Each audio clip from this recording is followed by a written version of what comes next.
Good evening, and thank you very much for coming out tonight. My name is William Marshall. I am by profession an actor, and I'm not quite sure exactly how best to designate my ethnic disposition, but I'm often referred to as a Negro, which is a kind of composite of things: European, African, North American Indian, and a lot of other names that I don't think are really polite to use. That is to say, we're referred to in that fashion very often. I'd like to share with you in brief a work that in part describes the pilgrimage of the people of whom I speak, of whom I am a part. It's entitled "The Negro Speaks of Rivers." It's by Langston Hughes. I've known rivers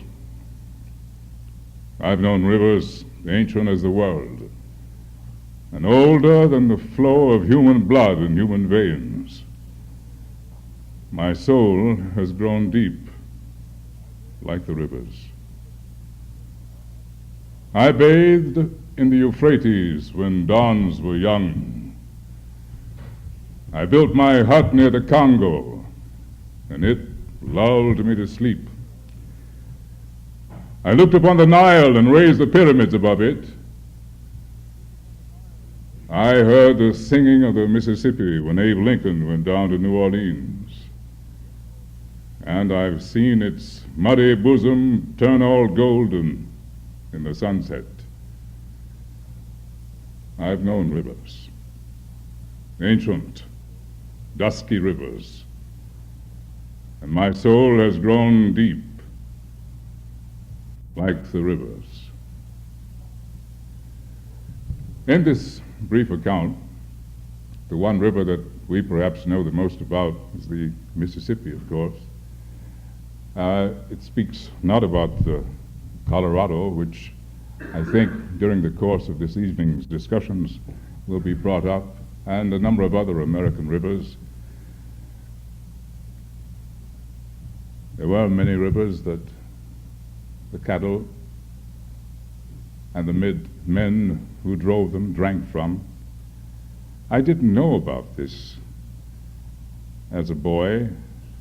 My education, as perhaps many among you might say, was dreadfully lacking in terms of some knowledge of a cowboy other than, say, William S. Hart or Tom Mix or Hoot Gibson, all of whom I followed very avidly. But that was all sort of make-believe, because the truth only recently has been dug up. Dug up sort of reminds one of the word archaeologist. And I've always associated that word with old bones, men's old bones and animals' old bones being dug up. But in this case, some archaeologists have been at work. I don't know whether they classify themselves as that or no. In fact, I heard one of them yesterday when we talked speak of himself as a liberal. He just might be that, but because they are both sensitive men involved in the research in human affairs, they have uncovered that as archaeologists, which renders them not solely educators or liberals, but revolutionaries. Because they've done a lot when they bring out the bones that have been hidden by our early historians, bones that have to do with the contribution that a people have made to the development of the United States, more specifically the West. What I'd like to do is to read, just in brief, the back of the jacket of a book called The Negro Cowboy.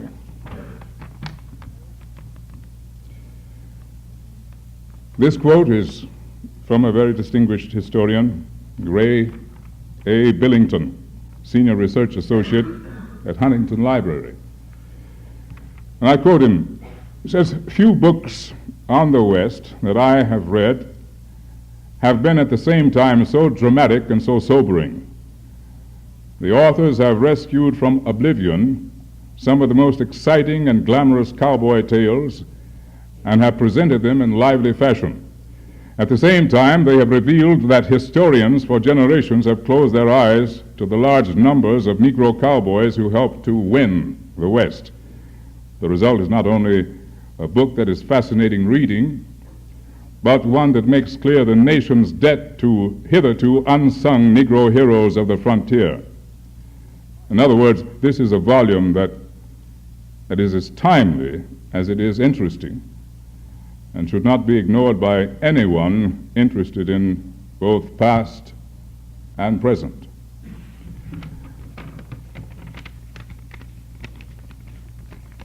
There will be, after the discussion, a question and answer period. And I would now like to introduce Messrs. Durham and Jones, authors of The Negro Cowboy.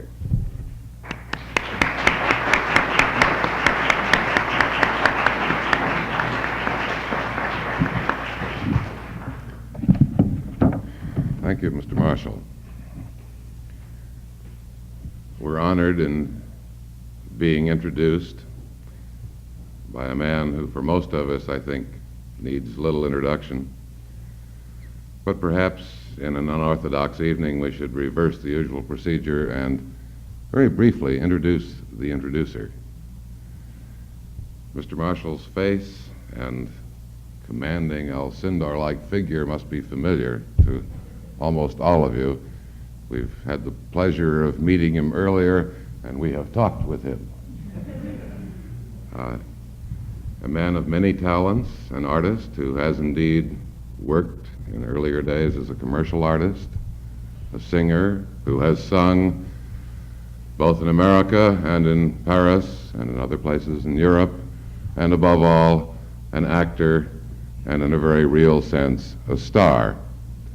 It's a cliche now in Hollywood to talk about star of stage, screen, and radio. I think perhaps we can omit radio, but perhaps that's only because of my inadequate data. On the stage, in America and in Europe, Mr. Marshall has played Othello, Oedipus, the Emperor Jones, and has had a distinction that few can have. He has played God in a revival of the Green Pastures. In the films, he has been in Lydia Bailey, Demetrius and the Gladiators, and Something of Value, and in others. And in TV, to come a little closer to the kind of subject we're dealing with tonight, he's been in un-Western things like The Nurses and Ben Casey. I'm not sure. He may be among the illustrious who have died on one or both of those programs, died literally in the script, not died dramatically. He's been in The Man from U.N.C.L.E., and as we get closer and closer to our field of interest, you'll be glad to know that he's been sitting high in the saddle in Bonanza and in Rawhide. And were you in your television room last night, he was being a frontiersman, certainly, in Daniel Boone. As I say, perhaps this introduction is unnecessary for many of you, but we're pleased and honored and happy to have been introduced by a man that we may introduce in turn.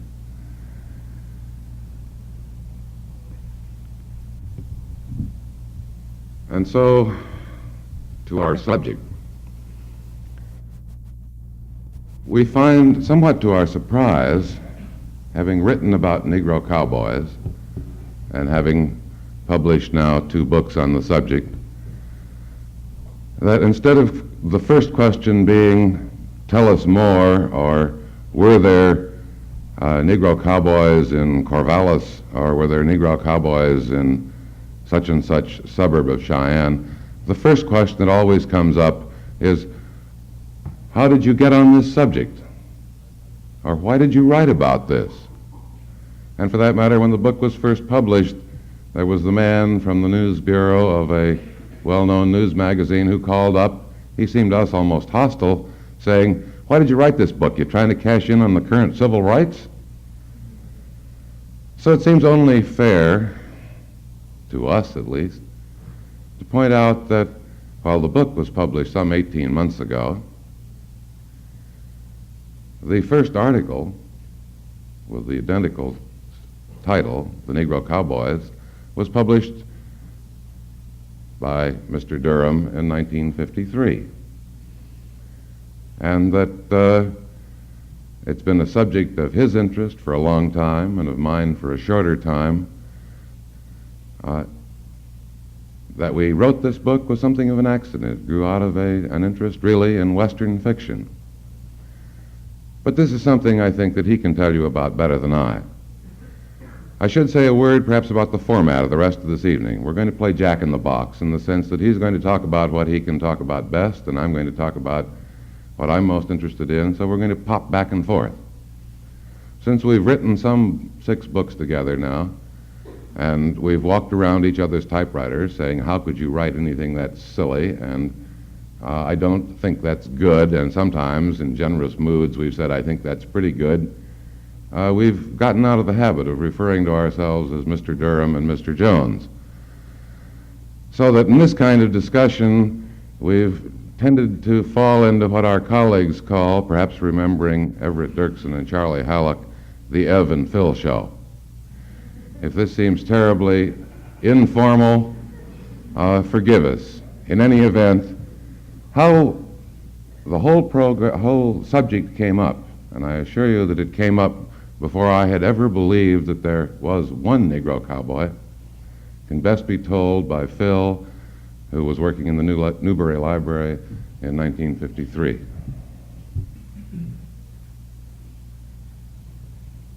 Thank you, David.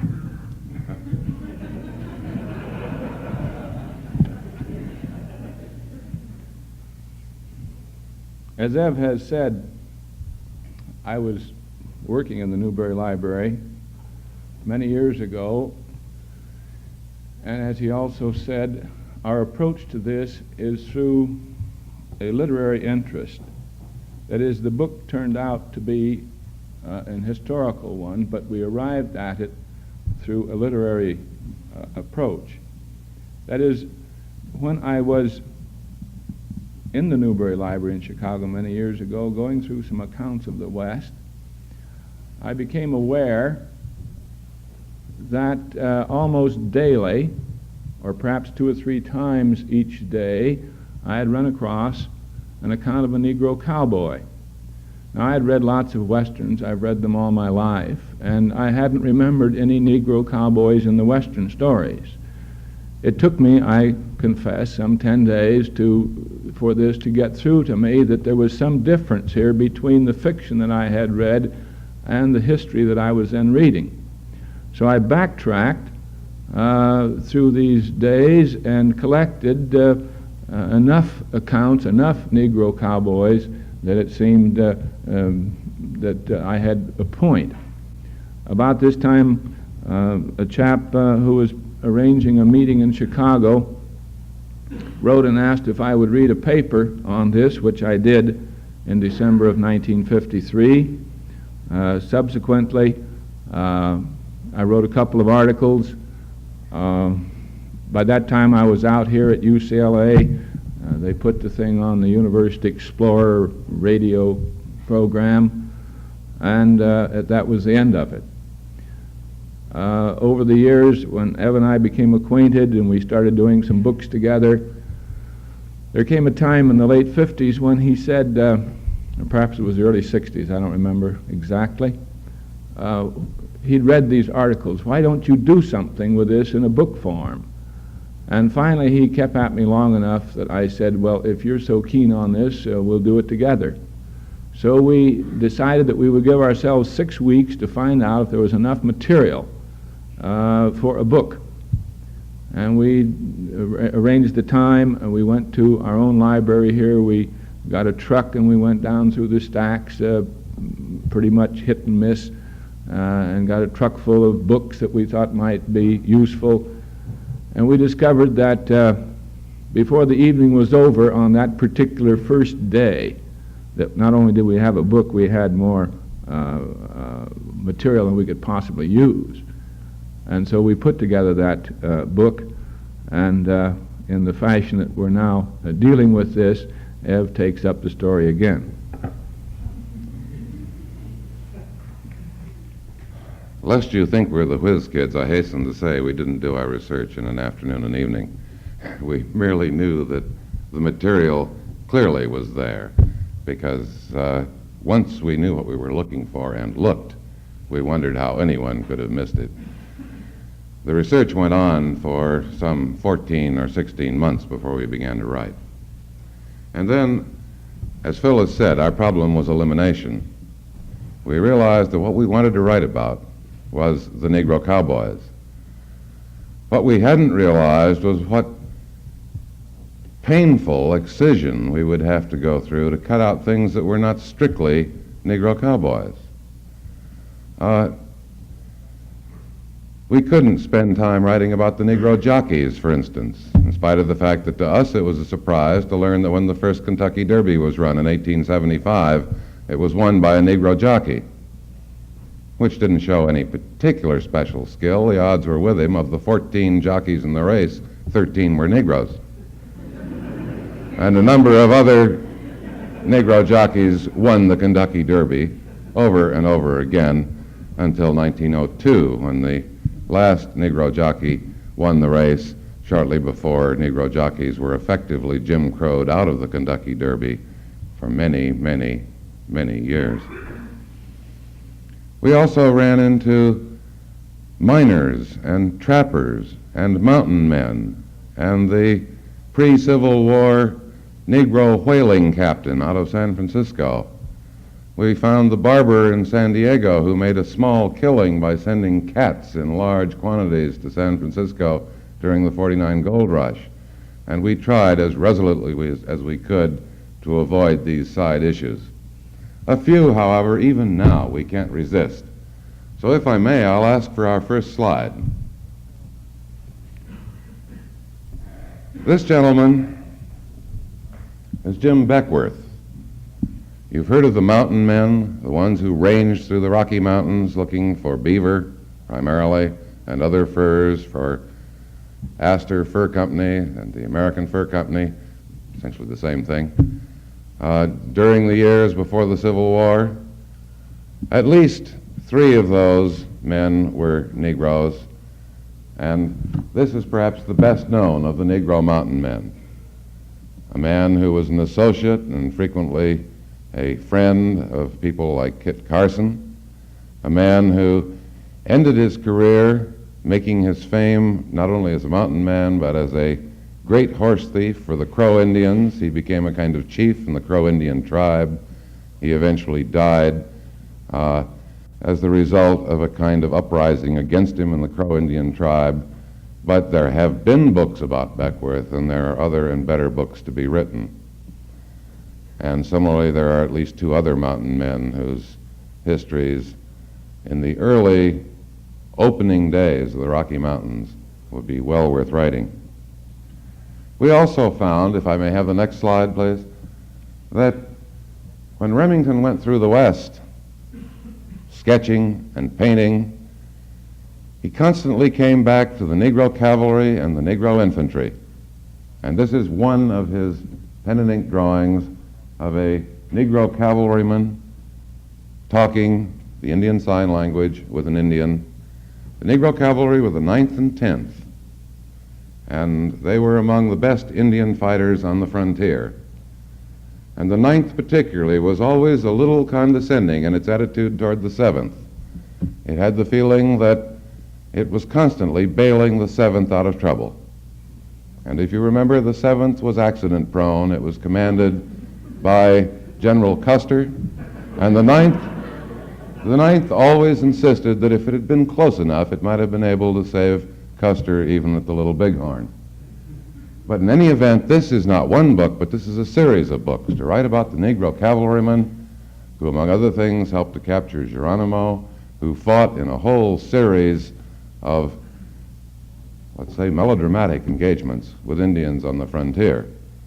I think the only way you could be unkind to the 9th and 10th Cavalry would be to write the whole story from the point of view of a race even more exploited, even more oppressed, with much more to grieve about the Indians they fought. The 9th and the 10th, under the command certainly of the U.S. government, aided the whole disgraceful American process of disgracing, breaking, dishonoring treaties, and systematically engaging in perhaps the first genocide in the history of Western peoples. But granted the fact that our whole attitude as Americans toward the Indians is one we can hardly defend, from the standpoint of soldiering in the West, the 9th and 10th Cavalry, and the 2 infantry regiments, and we have a picture of them at parade. May we have that, please? That's perhaps not gorgeous photography, but take my word for it. Have an honorable place in the opening and settling of the West. Moving on rapidly, as we must certainly, let's take one more picture.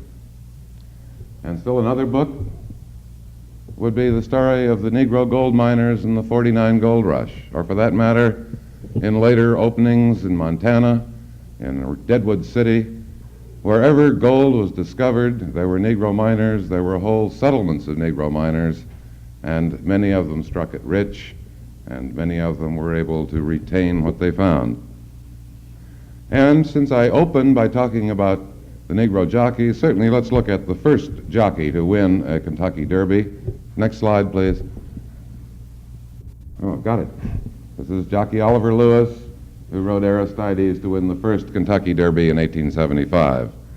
And still another jockey. Next slide, please. Jimmy Wingfield, who was the last Negro jockey to win a Kentucky Derby in 1902. And finally, if I'm talking about the people that we're not talking about, the people who are not Negro cowboys, I might as well talk about the Negroes on the frontier who came by the thousands, like other people from Illinois and Pennsylvania and New York and Sweden and Norway and Denmark and other European countries, who became the pioneers of the sod house frontier, who came out into the plains and broke the ground and pioneered winter wheat, who slowly pioneered the revolution that eventually was to make Kansas wheat country rather than cattle country. And we have here a picture, next please, of the Shores family of Nebraska, which after the great immigration of 1879 up from the south of Negroes, joined in that immigration, built, as you can see, their own sod house with its sod roof. They certainly later went on to win quite a bit of fame throughout the Midwest as musicians. They had cattle, but they were milk cattle, and they raised crops, but they were wheat. They were not cowboys.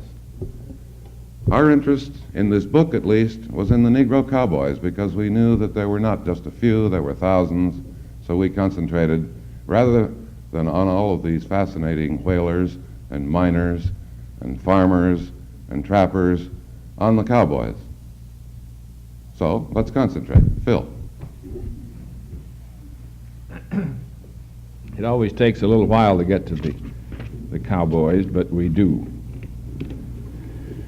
Now, it's virtually impossible to talk about any kind of a cowboy without putting him in a setting. One of the things that we discovered after we'd collected thousands of Negro cowboys was that we just couldn't say, here they are, here are their stories. So we had to go to work to find out what the cattle country and the cattle drives and all of this was really all about. We discovered our ignorance. It took almost a year to learn Texas history, among other things, but we had to have a framework on which to put these cowboys, because otherwise we had nothing more than a kind of series of anecdotes. So let's start with the first picture to show what, now that didn't come out so well, Charlie. His name is Charles. Can you, that's a magnificent picture of the Lord of the Range, and I wish that you could see it.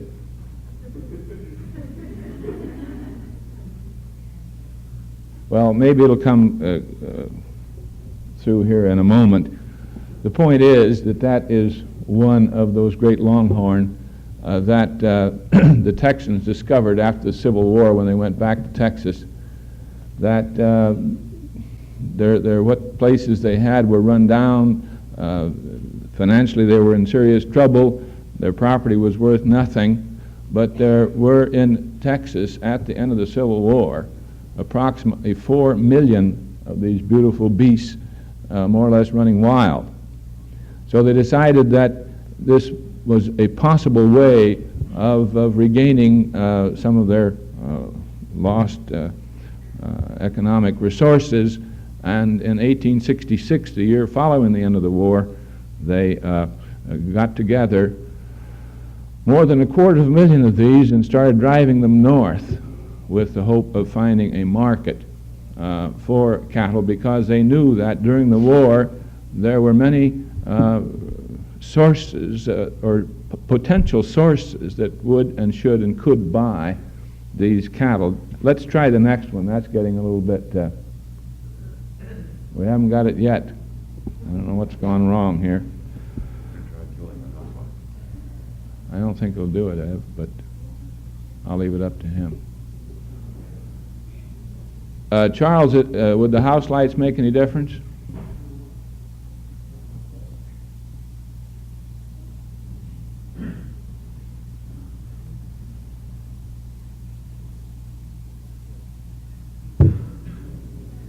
Thank you. Now, why don't you go back to that magnificent beast and see if he looks a little better.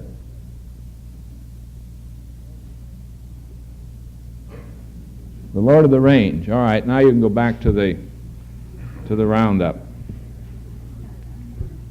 So, as I said, these Texans rounded up about 250,000 of these 400 million roaming longhorn and drove them north into Kansas looking for markets. Unfortunately, they had anticipated a potential market in the sense that it was completely unorganized. And so when they got them up there was really nothing to do with them. A very enterprising man, however, named McCoy, saw what could and should be done with this and established in the town of Abilene, which is roughly up in the northeast corner of Kansas, a cow town, talked the railroad into running a spur out there, set up cattle yards, hotels for the cowboys and this sort of thing, so that there was finally a place for these cowboys to take these longhorn cattle. So the next year in '67 they pulled back a bit because the market of the year before wasn't there, and they went up with many less. But by this time they had some organization going, and it wasn't very long before they knew what they were to do and how they should do it. And very roughly they discovered, after a few attempts at this, that there was a better way than other ways of going up the trail. That is, economically, they decided that there was a particular number that could be handled better than another number. And this turned out to be about 2,500. That is, they had gone with fewer. This was too expensive. They had gone with more, but in the case of stampedes, they could lose too many cattle, and so they decided, not by the rule book, but by intuition, by intelligence, that 2,500 seemed to be a proper number.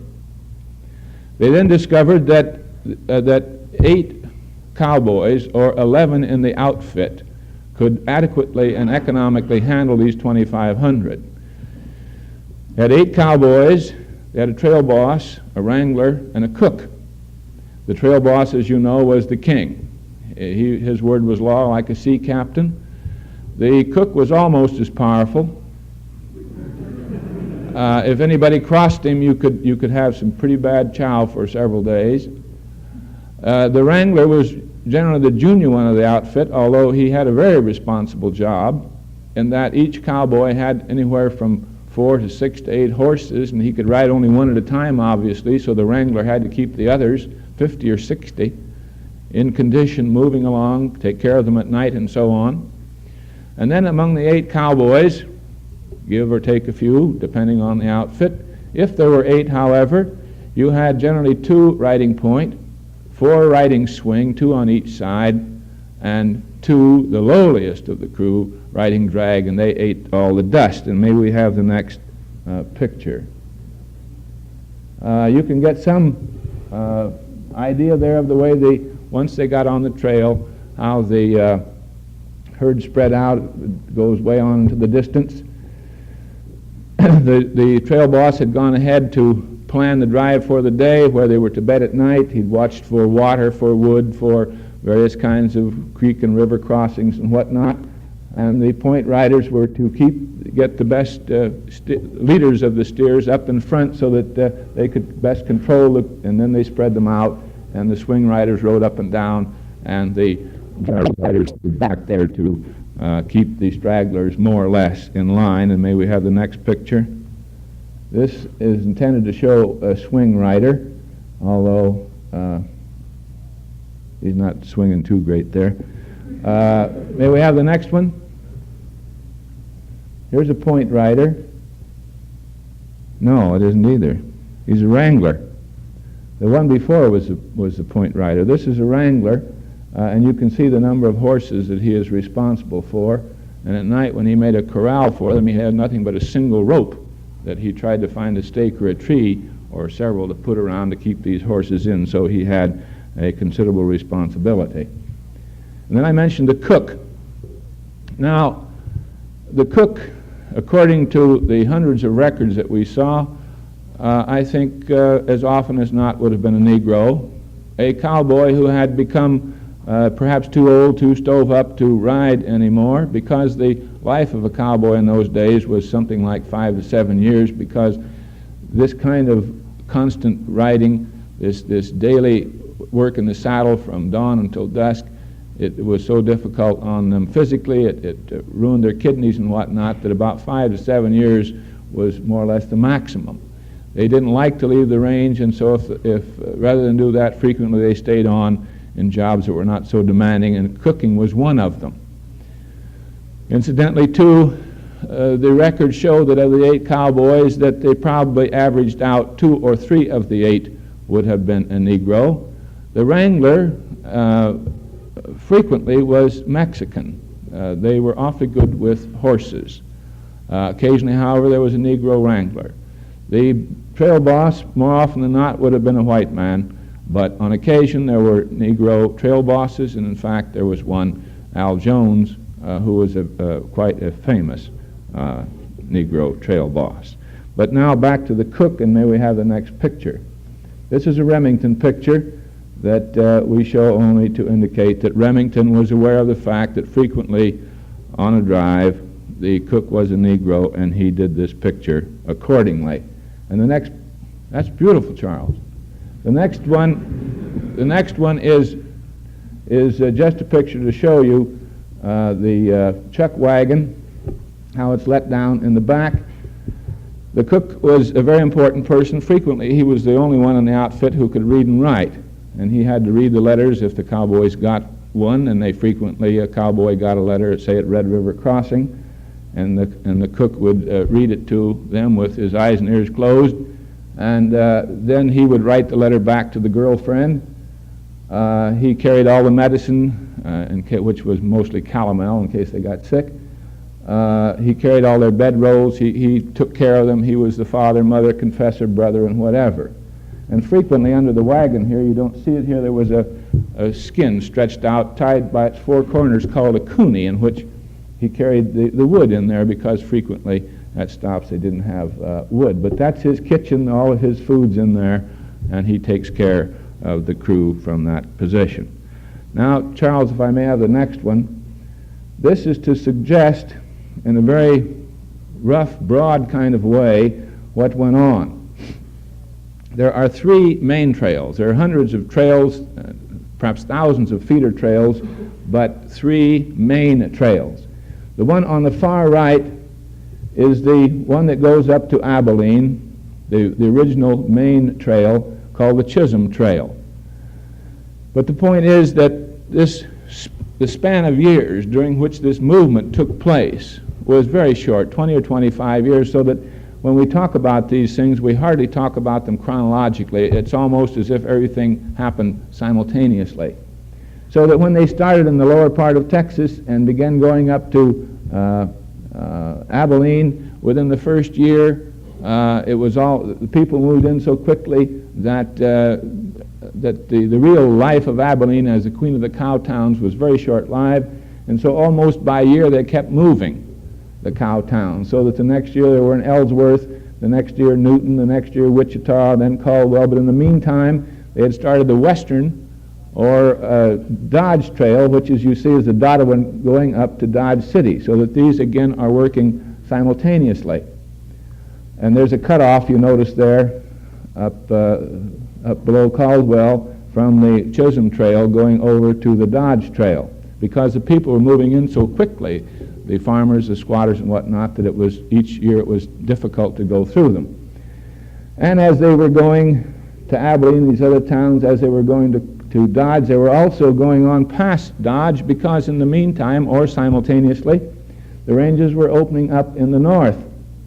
That is, winter ranges. They discovered that they could take a longhorn out of Texas that might be worth $6 or $7, take him up on the northern ranges in Wyoming or Montana, put him out on the free range where the lush grass was, and the next year his value would have been tripled at no particular cost except getting him up there, which averaged about $1 or $2 a head. Now, as this great movement was going then, as these Texans realized that suddenly, during the war, that there was a great market for beef. And incidentally, prior to the Civil War, this was primarily a pork-eating nation. It became a beef-eating nation in the last century. So as we turn to beef, in the Northeast, of course, the cities were craving beef. In the north of the Middle West, the ranges were open.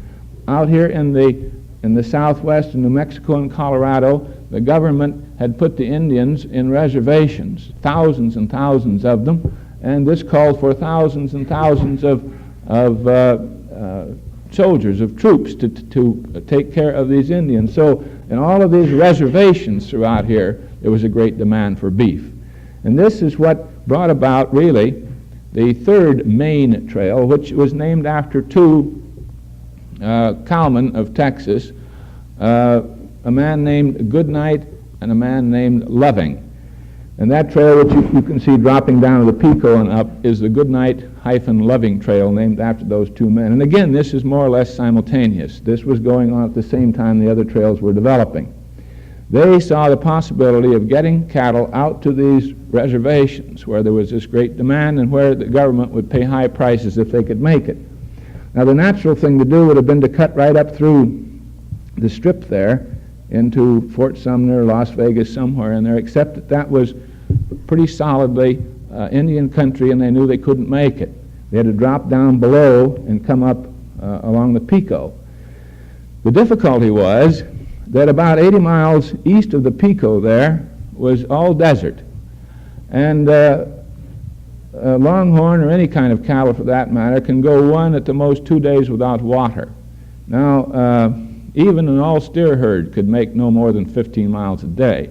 A mixed herd 12, a wet herd hardly more than 10. So you can see that to get across that desert strip would take a minimum of 5 days. But these two men decided to try it, to take them without water. They got them with the last watering place in this 80-mile strip of desert. This is the first time they've tried it. Actually, incidentally, this is the old Butterfield stage route down there that had gone across to Los Angeles in 1857. they found at the end of the first day that the cattle wouldn't settle down at night, and the second night they just gave up entirely and let them go. They just went straight across, and they made it.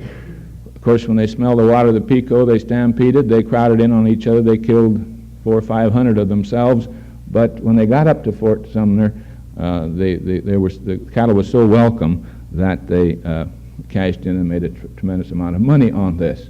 Now that's very brief and a very rough idea of what was going on, but we had to tell you this so that you would have some idea where the Negro cowboys, where indeed any cowboys, were going during those 20 or 25 years immediately following the Civil War, and now it's Eb's turn.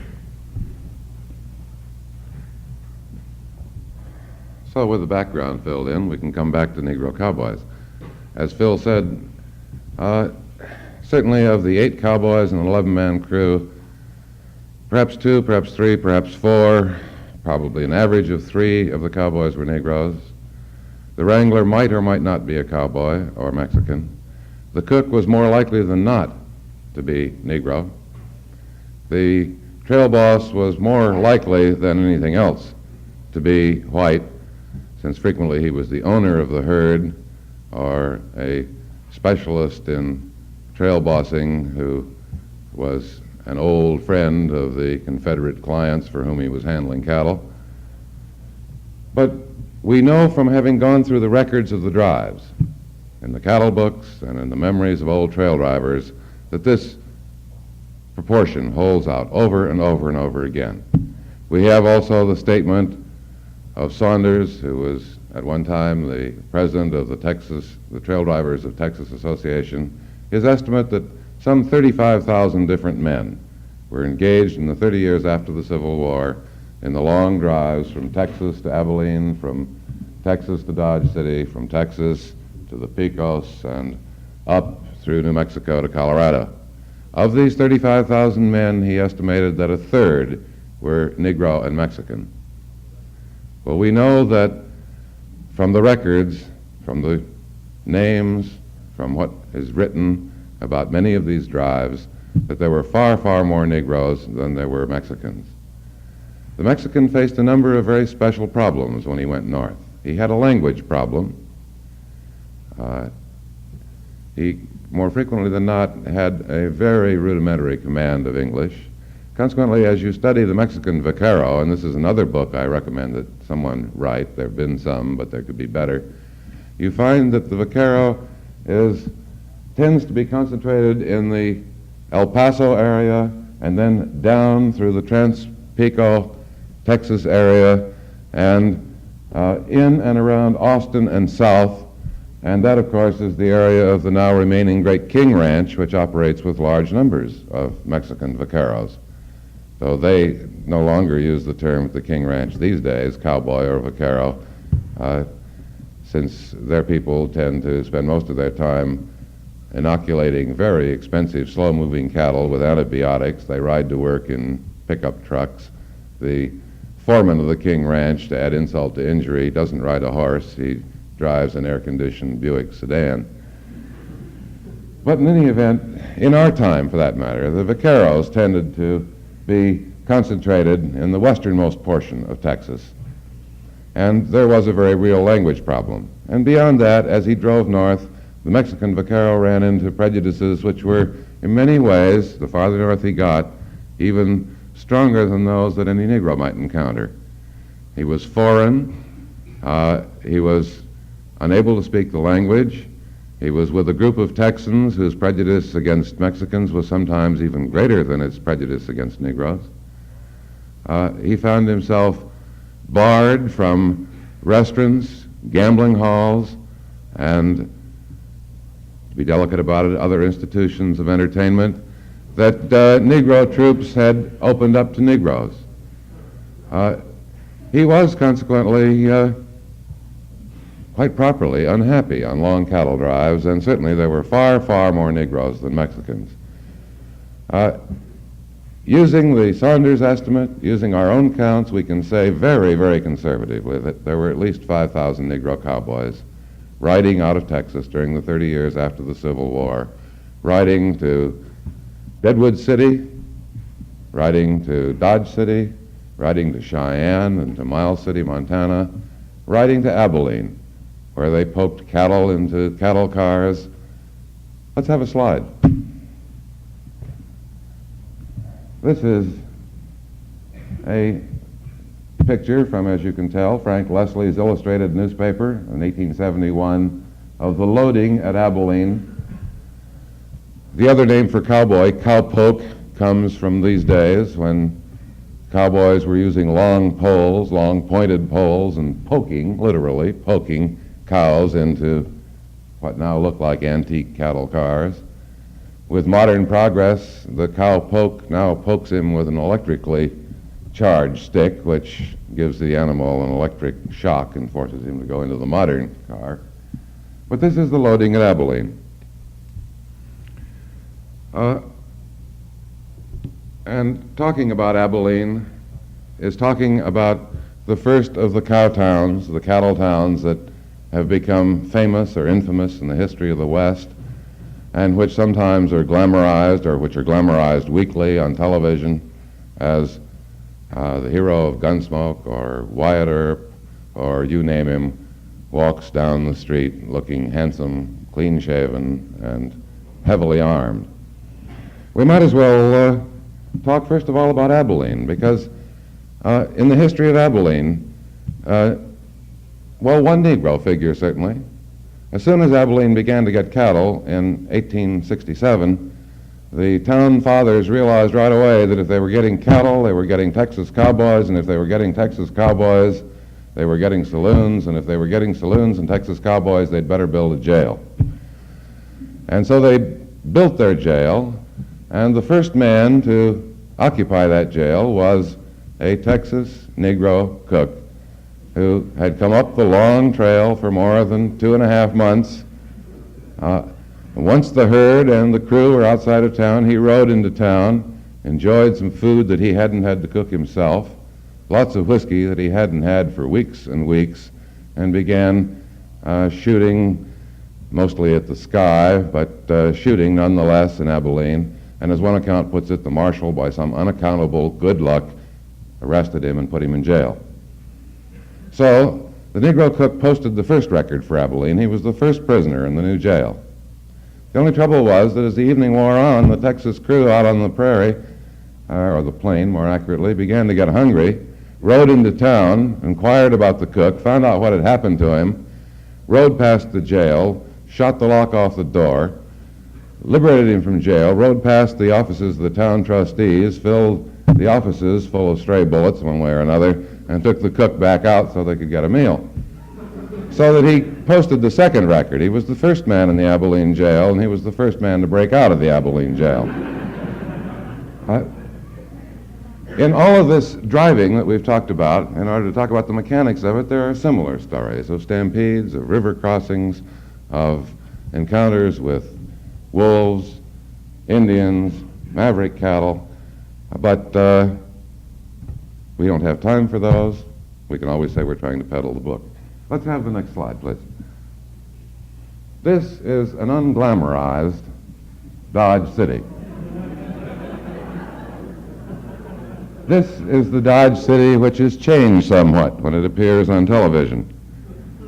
And if you've admired the conversations between Doc and Kitty and Jim Arness in front of the Long Branch Saloon, it seems only fair to show you the Long Branch Saloon. Next slide, please. There is the Long Branch Saloon. And while it's easy to laugh at the glamorizing we do in television, the glamorizing began rather early, because when you turn back to the contemporary artists who were actually stalking the West, Remington, for instance, much of whose work I would love to own, you get a foreshadowing of our modern view of the West. Let's have the next slide. Here's one of the most famous of the Remington paintings.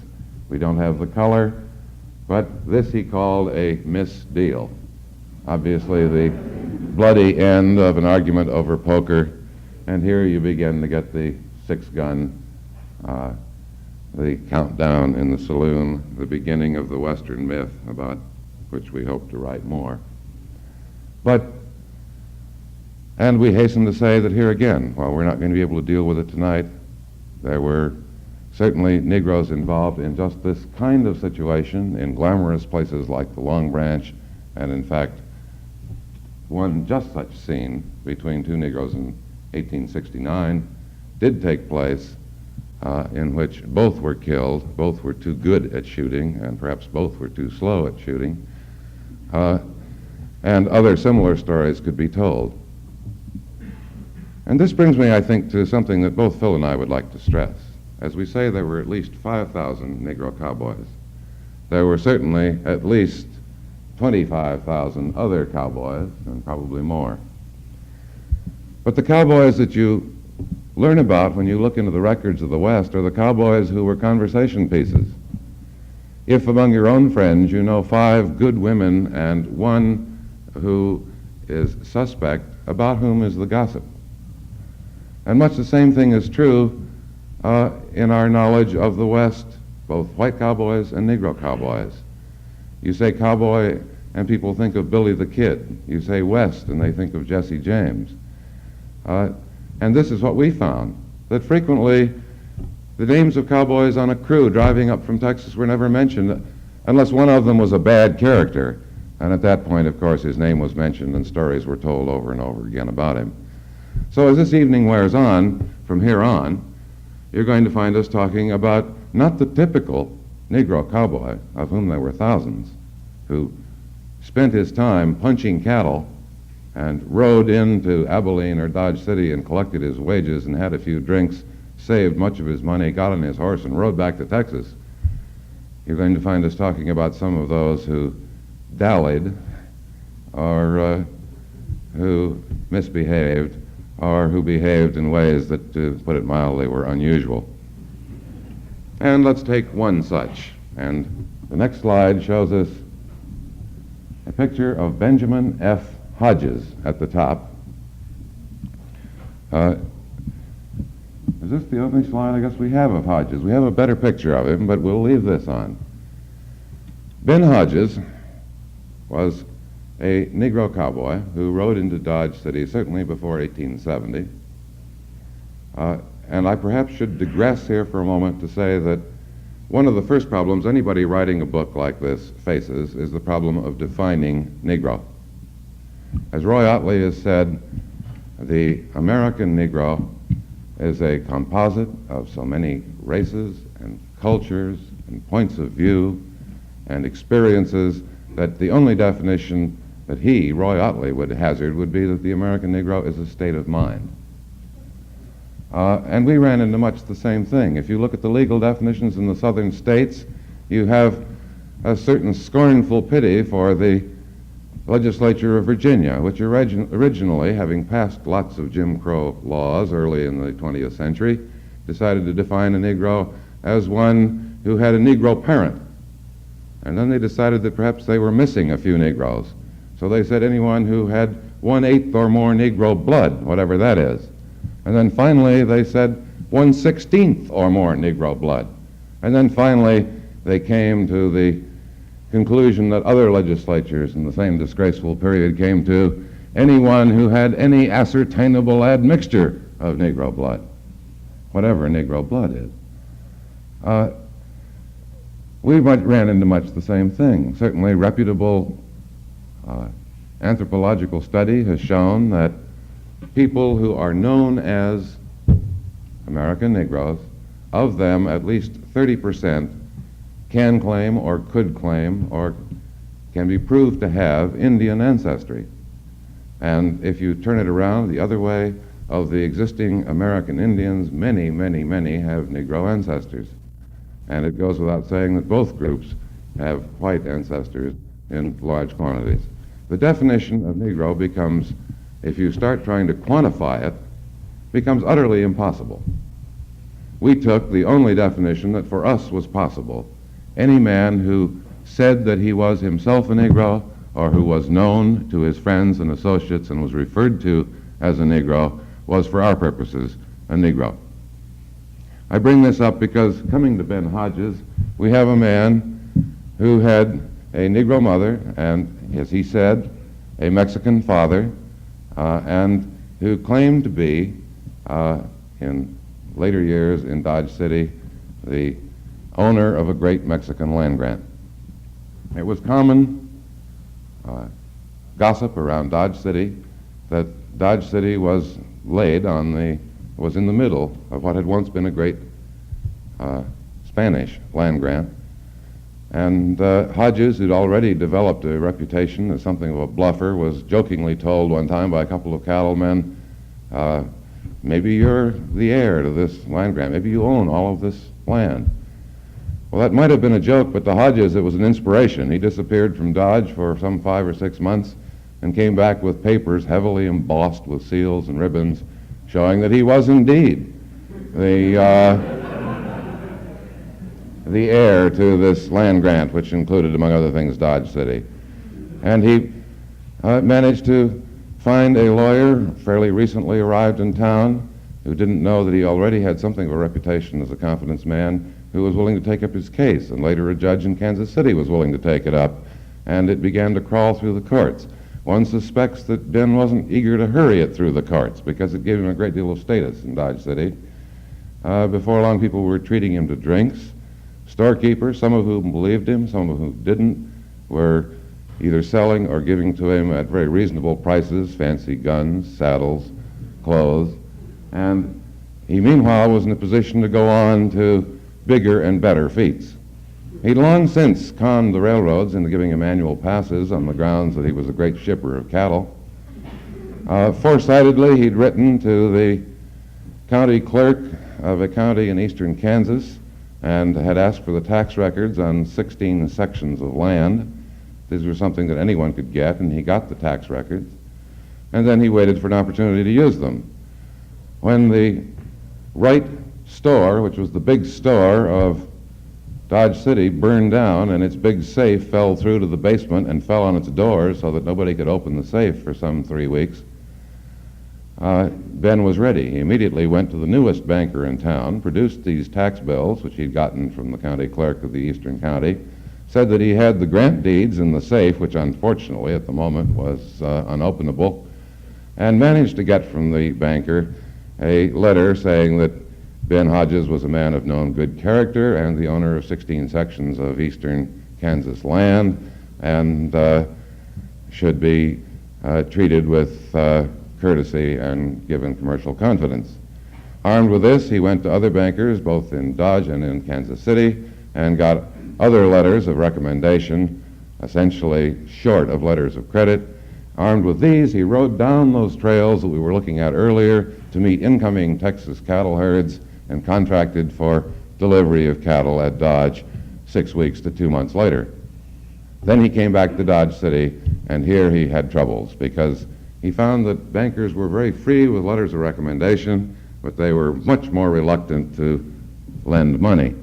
And his attempts to raise the money to pay for the cattle when they arrived fell through, which was unfortunate because the price of cattle consistently rose during that 6-week period, and had he been able to carry off the deal, he would have made a very, very handsome profit. You could go on talking about Hodges, who became a famous man in Dodge City and lived well into the 20th century. A story I'm fondest of is the time he stole the whole herd of cattle of the local dairyman and drove it out of town and hid it in a box canyon. Unfortunately, he did it a little carelessly. There was enough evidence to indicate that he might probably be the thief, and for once he was arrested and tried. And true frontier style, he was arrested one day and the jury was impaneled and the trial began the next. He had comparatively few friends and very little money and no lawyer. He was his own defense attorney. The evidence, which was pretty conclusive in many ways, was presented against him, and then he rose and talked to the jury for 3.5 hours. During the 3.5 hours, he took a number of tacks. One was, what, I, a man who really owns all of western Kansas, I own the ground on which this town sits, I would go out and steal a few miserable milk cows. At other times, he took a completely different point of view and said, I am, after all, a poor and humble cowboy who is uneducated, and I must have enemies who are trying to prove that I am trying to put me into a trouble that I shouldn't be in. At other times, he apparently was hilariously funny. At other times, he had the jurymen dabbing with their bandanas at the corner of their eyes. At the end of 3.5 hours, he was acquitted after only a few minutes' deliberation, which was fortunate because 2 or 3 days later, the cows, after a storm, drifted back into town, and when they were backtracked, the additional evidence against Ben Hodges was such as to make him very glad that there was no double jeopardy. Other swindles go on, but clearly as the clock advances, we can't spend the night on Ben Hodges. He lived on. He became a very well-known citizen of Dodge City. He died there in 1929. He was buried in the same local cemetery which held many of the old cattlemen, and he was buried near them. As one of his pallbearers put it, we buried him here so they could keep an eye on him. Again, I want to stress that Ben was not the typical Negro cowboy. He's the cowboy about whom you can tell hundreds of good stories, just as Billy the Kid was not the typical white cowboy. And we'll go on talking about atypical, the extraordinary Negro cowboy. Phil will go on.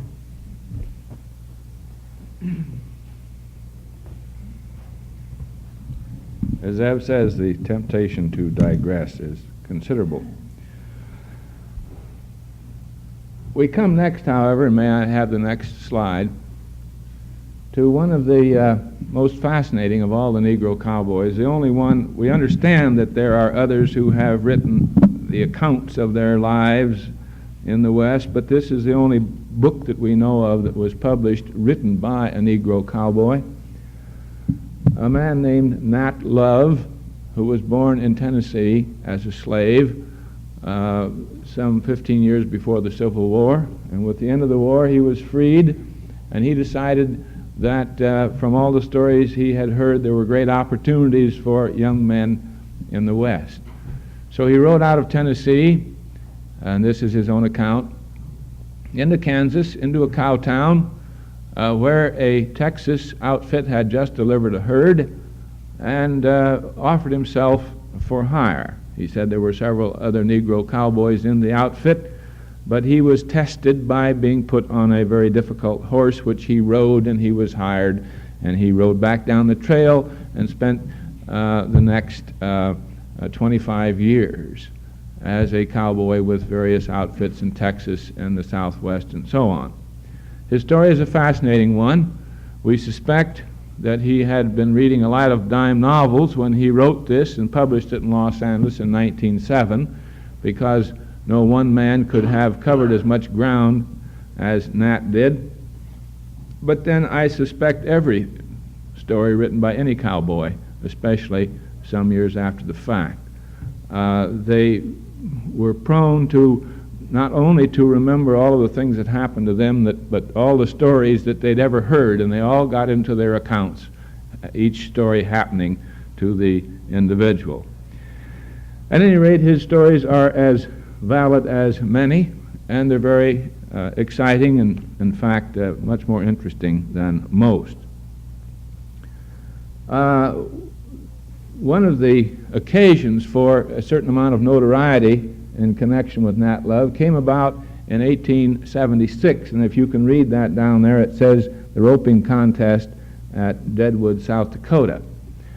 Nat told a story about the herd that he was helping drive up to Deadwood in the late spring of 1876, delivered very near the new town of Deadwood, which is where, as you know, the great Homestake mine is, and the town was just coming into life that June as the government took another piece of land away from the Indians and gave the Black Hills to miners. The cowboys of Nat's outfit delivered the herd on the 3rd of July. The next day, being the 4th, they wanted to celebrate in some fashion, so they rode into Deadwood. The miners, wanting to put on some sort of a show, or perhaps the businessman miners of the town, arranged in the morning a kind of early, perhaps primitive cowboy contest. They were to, the cowboys involved were to rope horses, saddle them, and ride them for a certain length of time. Nat became a contestant. He said of the 12 contestants, 6 were Negro cowboys and 6 white cowboys. It would be a bad story if Nat didn't win. He did. It was a very successful event, and so the businessmen miners decided to have a comparable one that afternoon, and this was to be a shooting contest on the 4th of July, 1876, and so they had a contest with various weapons at various distances, and again, Nat won. Whereupon he said they gave him the title of Deadwood Dick, which he carried proudly to the end of his days. Now, there was no real Deadwood Dick. Lots of people have claimed it. In fact, when I wrote this in an article many, many years ago, I had a letter from an old man in San Marcos, California, who said he was 90-some, and he said, "You're wrong about that, because I was there." And he said, I knew the real Deadwood Dick, and he was a gentleman and a white man. You made a mistake. But as I say, there were lots of Deadwood Dicks, and there were at least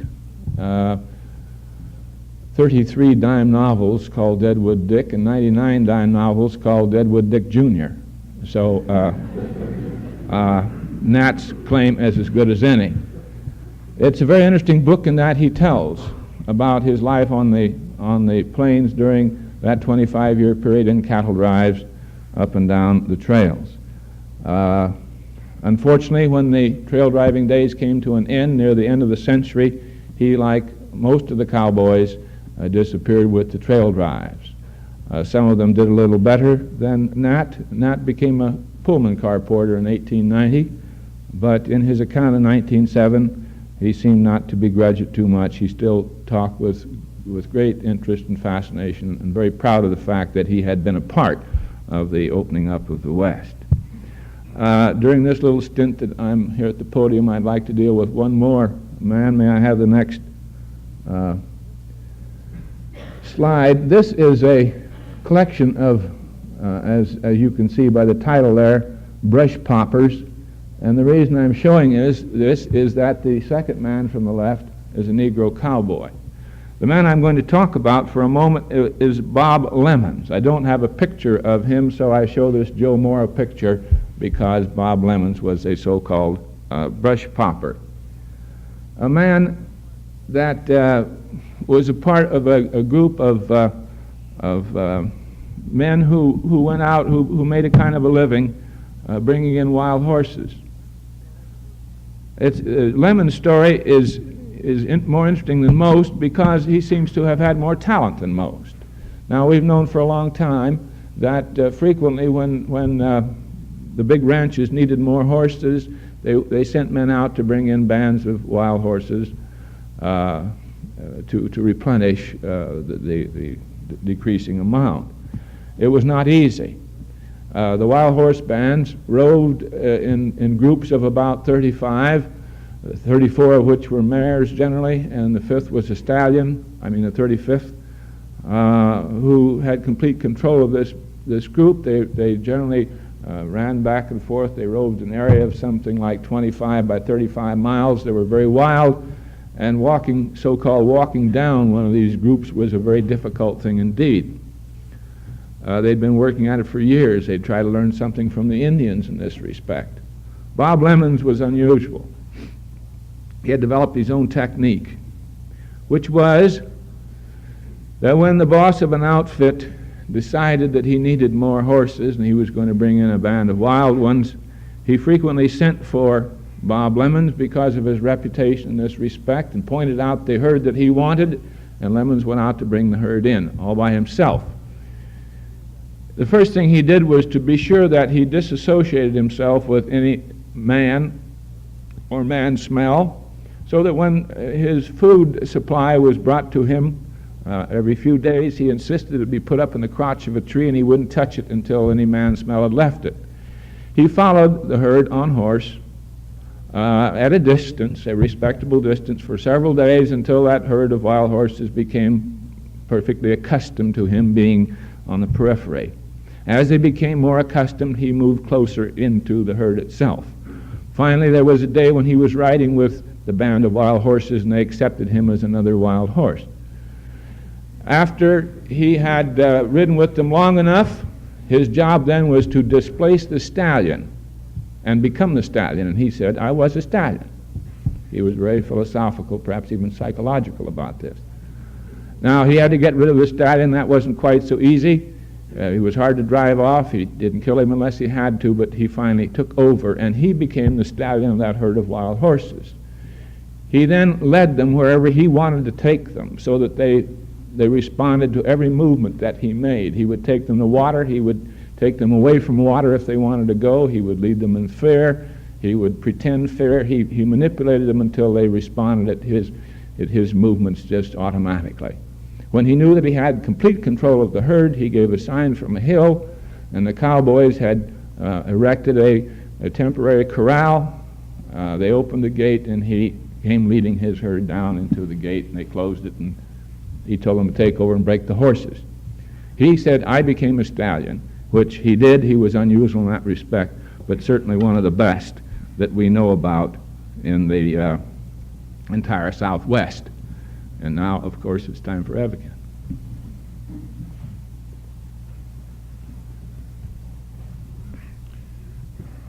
Lest you fear that this Jack-in-the-Box act that we've worked out has no terminus, as I remember it, this is the end of the line for me. When I sit down, I'll stay down. And Phil will end it for us. So the end is in view. However, there are a few people, as we hit the high spots, that we want to speak about briefly still. One of these is Bronco Sam. I think, again, it's one of the sad things about doing historical research is when you find somebody like Bronco Sam, who made his reputation riding the wildest horses, both for money and on bets, that could be found in the West, primarily in the area around Cheyenne, that when you finally get a picture of him, and we have a picture of him, next please, you've got a picture of him sitting on a mule. Nonetheless, Bronco Sam made history. The first time we ran into him was when he was with a trail crew that was driving past Cheyenne, but came there and decided to rest its herd about 8 miles out of town, and left a few men there to take care of the herd while the herd rested, and the rest of them rode into Cheyenne for a couple of days and did anything but rest, and at the end of the 2 days rode out of Cheyenne back to the herd a little bit drunk, a little bit hungover, very nearly broke, and a little bit unhappy with their treatment by what they called the gamblers and the ladies of Cheyenne. So they decided that they'd give Cheyenne something else to remember them by. They'd have their best rider, Bronco Sam, and they would find their roughest, most unruly steer, which they would rope and saddle, and put their best rider on, and they'd haze that steer back into Cheyenne and give Cheyenne a show. Well, this they did. They saddled the steer, and Bronco Sam was glad to go along with the gag he got on, and using knotted ropes and wild cries, they drove the steer back to Cheyenne and up the main street, which was fine until the steer came to the only store in town which had a large plate glass window. This was a men's clothing store, and the steer saw its own reflection in the plate glass, pawed the ground a couple of times, and went whang right through the plate glass window, taking Bronco Sam with him. Sam was still in the saddle, and clerks were jumping on all sides, under counters and into corners, and the Longhorn, which had a long horn spread, was picking up assorted clothing on either horn, and eventually came back out the empty window frame with Bronco Sam still in the saddle, yelling, "Come and get it, I've got clothes for everybody." That was pretty much the high spot of the excursion. The town law was beginning to gather, and people were beginning to seem a little annoyed with the Cowboys, so they left town, went back to the herd. Sam, long since had gotten off, they unsaddled the steer, sobered up even more, and as an anticlimax, we have to say, the next day they paid off the damages. But this is a good way to introduce Bronco Sam. The other story we ran into long after we'd published the book, and this was vouched for by several old-timers in Laramie, was that in Laramie, Bronco Sam again got into a bet, and the bet was that he could ride his horse up the stairs from the lobby to the mezzanine of the Frontier House, the best hotel in Laramie. He could And he very nearly won the bet. He got the horse almost all the way up the stairs, but then the stairs collapsed, dropping him and the horse into the basement. And we don't know what the settlement of damages was there. The other stories about him, but we like these because here was a working cowhand, and he's vouched for as having been a top hand for not only on the drives, but later on at least 3 ranches in the Cheyenne-Laramie area, who again had some of the feeling that the cowboy of the Western story and of what we like to think of as the myth, if there was a dare, he would take it. If there was a bet, he would make it. If there was a horse, he would ride it. Still another man of whom we have no picture was a Negro rancher in, well, we'll hold that for a moment. Was a Negro rancher in Kansas who, among other things, ranched successfully, but also made a reputation as a stalker of wolves, and he stalked wolves in much the same way that Lemons stalked mustangs. He didn't become a wolf. One wolf hunt is a long stalk and a reasonably good story, but we're running somewhat over time. Again, we recommend the story of Willis Peoples, the wolf hunter. Now let's move on to my picture here. I don't pretend for a moment that this is a cowboy, but this is one of those, again, if you want to say, irrelevancies that we can't resist. This was Stagecoach Mary. She originally came as a maid and a cook for an Ursuline order, which established a mission, a group of nuns, sisters who established an order in Montana. She cooked and worked there for 2 or 3 years, but quickly found that the frontier offered her more scope, and she took a job driving a stagecoach, from which she got her name, carrying a shotgun on one side. Stories grew up about her very rapidly. It's said, although we can't prove it, that she engaged in at least one gun duel, from which at least she emerged alive. She operated a restaurant very successfully for a long time. In later years, when she was over 70, she was working as a laundress, and perhaps one indication of the caliber of Stagecoach Mary is that in her 70s, when she developed a taste for strong whiskey and strong black cigars, she was standing at the bar in the local saloon downing a shot when a customer went by in front, a customer who had owed her a bill which he had not paid for 6 months. Leaving the bartender, she went out, followed him down the street, followed the customer down the street, caught him by the collar, hit him in the jaw, knocked him into the street, came back into the bar and said, well, his bill is paid. So much then for Stagecoach Mary. We don't introduce her as a cowboy, but certainly a part of the American West. And finally, to indicate that not all of our cowboys are cheerful confidence men or tough laundry women, and certainly, as we've said again and again, most of them were working cowboys, we might as well come to Cherokee Bill. Next slide, please. Who is the man in the middle, the third from the left, whose distinction, if distinction you want to call it, is that he killed as many men as Billy the Kid. He was working in the Indian Territory that now is Oklahoma, holding up post offices, holding up general stores, killing men for profit and sometimes wantonly for fun. His distinction, too, is that, and here again a long story has to be abbreviated, that he died before he was 20, only after having very nearly engineered a successful prison break. But there are many historians of the West, at least 2 or 3 that we have followed and admired, who insist that by comparison with Cherokee Bill, Billy the Kid was an amateur. Well, so much then for an assortment of people. I have one more slide that we'll pass over rather quickly, but we have that. I don't have it. It's not here. This slide doesn't belong to me. This slide belongs to Phil. Well, we are riding down the end of the trail here, and this slide is meant to bring us all near the end. It's a program that was widely used in the early years of the century by the 101 Ranch, the Millers Brothers Ranch in Oklahoma, which was one of the biggest, the best of all of America's rodeo outfits. They played all over the world. They played in London, they played in Canada, they played in Mexico, they played in the Chicago Stadium, they played in Madison Square Garden, and so on. But always, as you can see about halfway down that at 4:45 p.m., is the wonderful Negro Pickett throwing wild steers by the nose with his teeth.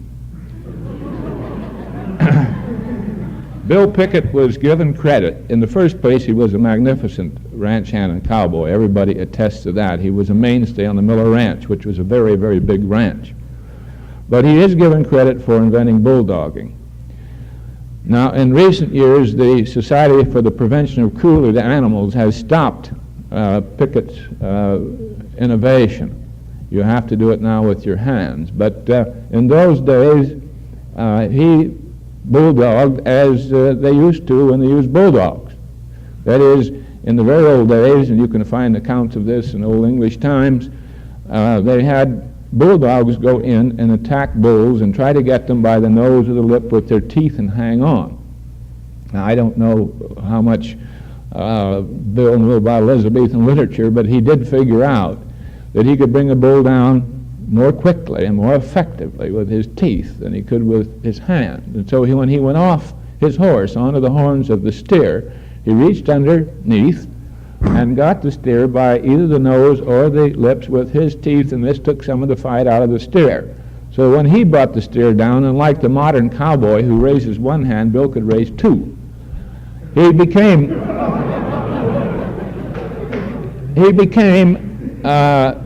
not only the famous cowboy, perhaps the most famous with the 101 Ranch, but one of the most famous in America. And I can have time to tell you very quickly only one story. This happened when the Miller Ranch went to New York. The rodeo group went to New York in the early part of the century to play at Madison Square Garden. They were unknown, and that first night they didn't have a very big crowd. They had some good people with them, several Negroes in the outfit, several people who later became well known. The one who did the roping and the hazing for Pickett in those days was a young man named Will Rogers. The man who rode as a kind of a show-off cowboy, he was an ex-bartender, was a young man named Tom Mix. But it was Pickett who was the star. At any rate, as he went to perform his bulldogging on the steer, it came out of the chute and it was startled by the crowd. It jumped the fence and went right on up into the seats in the garden. Pickett right behind it on his horse, and Will Rogers right behind Pickett on his horse. Between the two of them, they roped and threw the steer up in the grandstand. They dragged it back down through the seats out into the arena.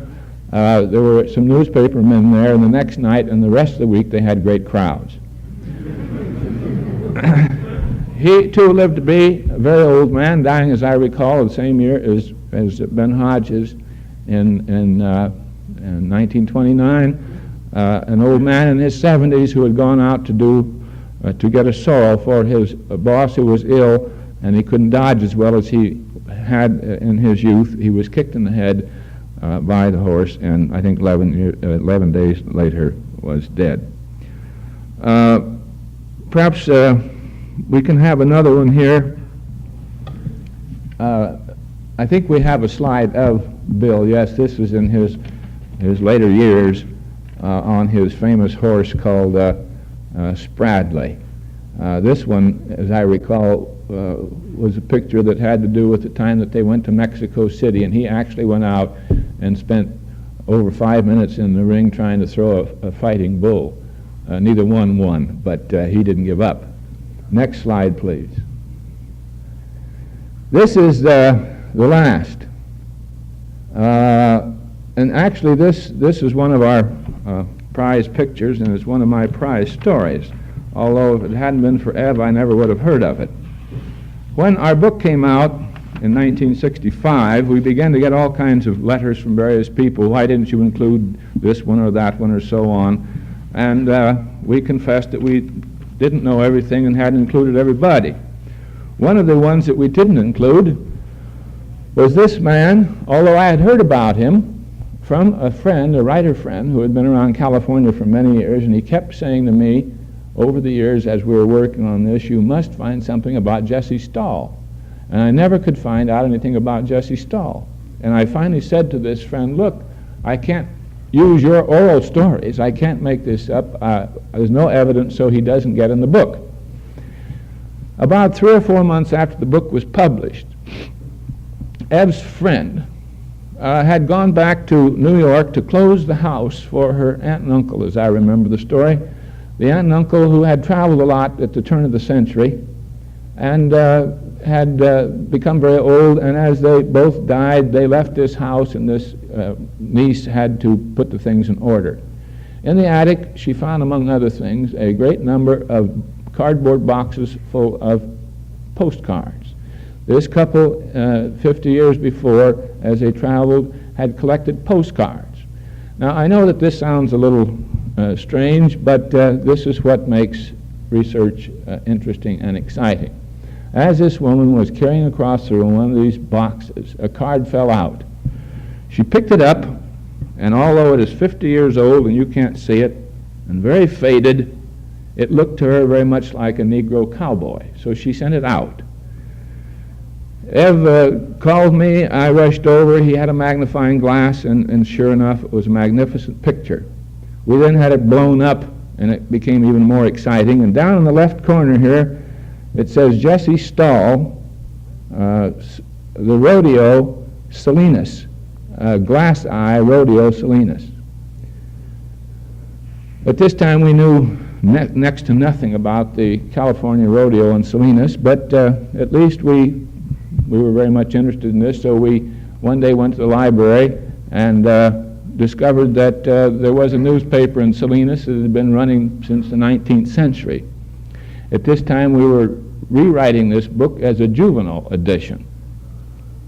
And so the next day, we interrupted to call Salinas, the newspaper up there, and say, by any chance, do you have files of your newspapers? They said, yes, we have them clear back to the beginning on microfilm. Well, you can see how this goes. 2 days later, we were in a car driving to Salinas. We had to find out about Jesse Stahl. We just couldn't stand it anymore. So the newspaper up there was very helpful. They gave us a room with a microphone, a microfilm machine, and all of their files, and we put them in. We knew that the rodeo started in 1911, so we had a year to start. We started cranking through the newspapers week after week, and in 1913 up popped Jesse Stahl. It was a wild few minutes. The more we turned, the more we ran into Jesse Stahl. In fact, for the next 12 years, the Salinas Rodeo, the California Rodeo, which is one of the big four in the world, I don't see how they could have operated without Jesse Stahl. According to the newspaper accounts, he was the star. And in fact, when he came to town, it was headline, Jesse Stahl comes to town today, and the implication was that we can now go on with the rodeo because Jesse is here. That particular horse is, I said, Glass Eye. It was a famous rodeo horse. They carried it all around the West in those years, around the days of World War I. And nobody could ride it. That is, nobody could stay on long enough to make it really worthwhile. Until Jesse got on it, and he stayed on it 2/5 of a second longer than anybody had ever been on that horse in the entire West. For that occasion, of course, the band played. It was quite an affair. The accounts of Jesse and his successes in those 12 years up there would take another hour just to begin to tell. They were magnificent, but I'll refer to only one more of them. I should add, however, that we were able to identify, and this isn't easily done because a man has to do something, as Ev said, either good or bad to be really identified, but in 1 year alone, we could identify 7 outstanding Negro cowboys: Jesse, his brother Ambrose, Ty Stokes, Frank Greenway, James Crockett, Elmer Cooper, and W.J. Cole. But the last story happened in 1917. They